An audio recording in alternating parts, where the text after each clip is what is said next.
If I say Sweden, what do you think of? Well, first of all, of course, I think of my mother because that's the reason why I'm both Swedish and American. My mother's from Västerås, and my parents actually met here in Sweden. My oldest two sisters were born here as well, and then they moved to the U.S. about 45 years ago.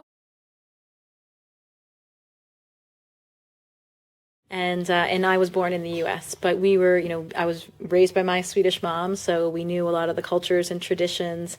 We actually grew up in a small town in northern Maine, and there was a town called New Sweden, which is just nearby. So we actually had midsummer festivals, and there was even a Scandinavian gift shop who was the only other real Swede that lived up there. So we even had some real Swedish connections as well. What does Sweden mean to you in a way? Is there any values or something that goes along being half Swedish? Yeah, I think absolutely. I think a lot of the things, one is maybe my affinity for nature. I'm a biologist and I was always felt really connected to being outside and being in the forest. And I didn't necessarily know that was Swedish growing up, but I think it's probably something that my mother instilled in me. Of course, that's something that's quite important to Swedes. And we lived in this small town in northern Maine surrounded by trees as well. So that's one thing. And being quite an open-minded and environmentally minded person, that's something that people here in Sweden embody so well that really the rest of the world can learn from, and something that they've been doing for decades and decades now that so many other countries, including the U.S. in so many ways, are still so far behind. So I think those are two things that come to mind. A lot of the other traditions and the food, Lucia comes to mind, and köttbullar, of course, and pepparkakor and saffransbullar, my favorite. So all of that stuff my mom really exposed us to growing up. That's fascinating. What are you going to bring to space with a Swedish part of you, do you think? Well, it's funny because my Swedish teacher, so my mom actually didn't teach me Swedish growing up, but I did study it at university. I went to Brown and we actually had Swedish being taught there. One of the comp lit professors was married to a Swede. And so I took 4 years of Swedish there, and we used to sit in their living room and have conversations in Swedish. And she knew I wanted to be an astronaut. And she used to say, "You'll be the first Swedish astronaut. You'll bring a Swedish flag to space with you." That was actually about the same time that Christer started at NASA. So, of course, he hadn't been in space yet then when my Swedish teacher was saying that, because that was between 95 and 99. And then he, of course, went to space in 2006. So he beat me as the real Swede. But hopefully I'll be the next Swedish citizen to go into space, since I have dual citizenship with both Sweden and the U.S. So even if I can't wear a Swedish flag on my uniform, since, of course, I'm a NASA astronaut, I'll definitely have one with me. That sounds good. Did Christer somehow inspire you? Yeah, I mean, I think that all of the astronauts really inspired me. I started saying I wanted to be an astronaut since I was 5 years old, and I hadn't met any, in northern Maine, we weren't exposed to any of that. I didn't know anybody that worked at NASA, but something must have captured my imagination or my eye. And I think that was really the shuttle era when I was growing up, and the shuttles were launching all the time, and I think it was quite heavily publicized in the media. We saw a lot of it, and something about it must have really interested me. So there wasn't necessarily one astronaut that really kind of stood out. I think I just kind of saw all of them doing that. And when I found out later there was a Swede, that was, of course, exciting to know as well.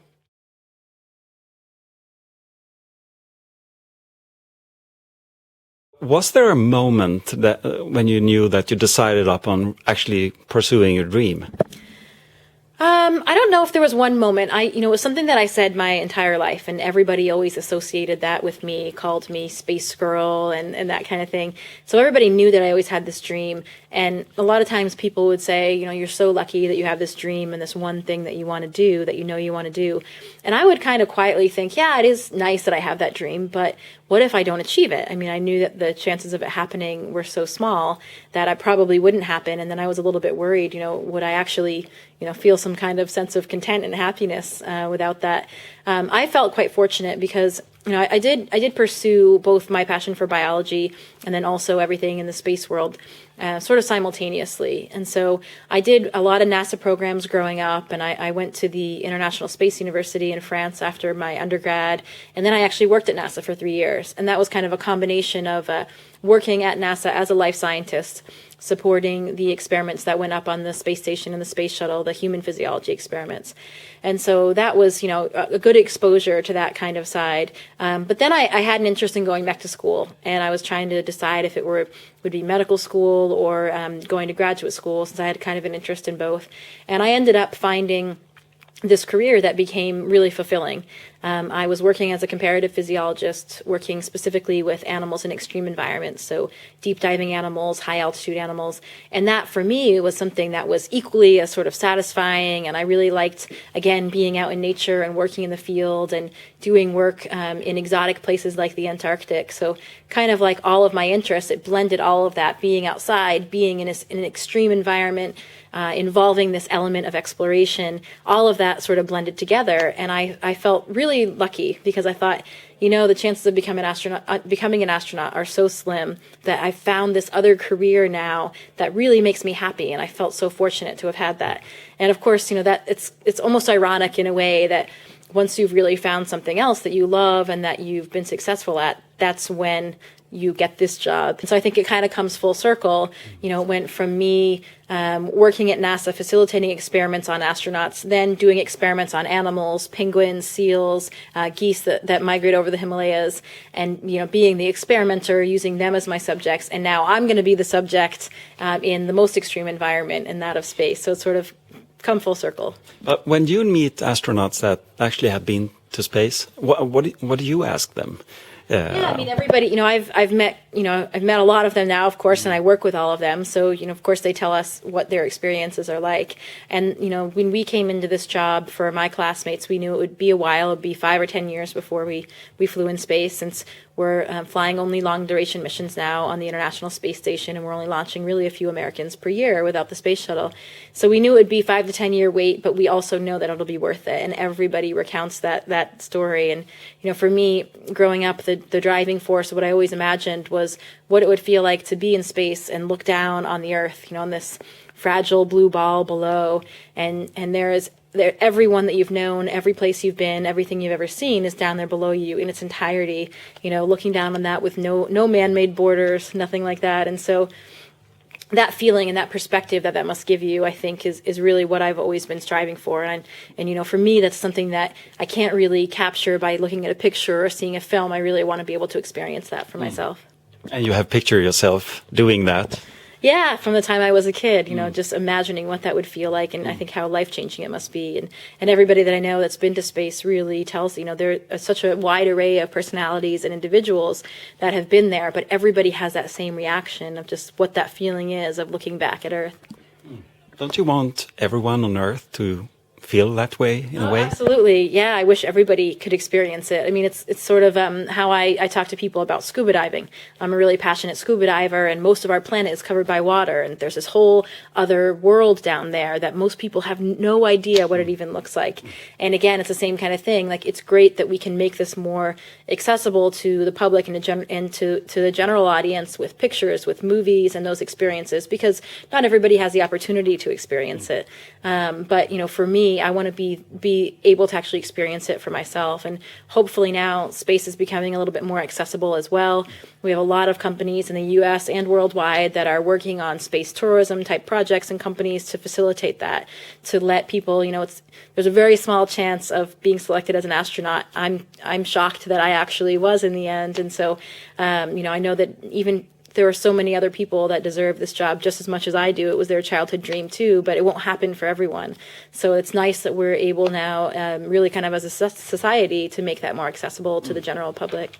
Why is it important to travel to Mars? Yeah, for me, I think, Mars has always captured the human imagination from the times of early philosophers and Jules Verne, and everyone's always sort of looked at this, next closest planet and, some of the similarities between Earth and Mars, and it's really always been at the forefront of the human imagination. And so I think that it's really just the next step. We've gone to the moon, and I think that we will actually go back to the moon before going to Mars. It's been decades since we've done that, and I think we need to do that again, to demonstrate the technology and to use that as sort of a closer proving ground.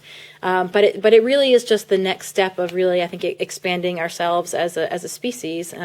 Tsiolkovsky's old Russian philosopher that did a lot about in the space world, thinking about humanization and the cosmicization of space, and really just expanding ourselves beyond where we already are now. And for me, that really just embodies the spirit of exploration that I think is just an inherent part of the human species.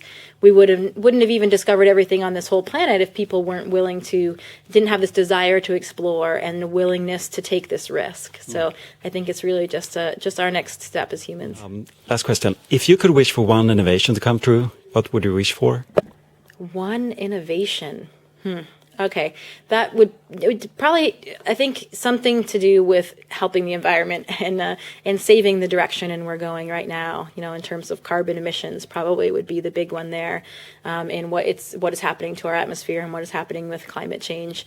I think that is just an inescapable problem right now that we are, beginning to collect a lot of data for, and some countries like Sweden have made a lot of steps in the right direction for decades now in that.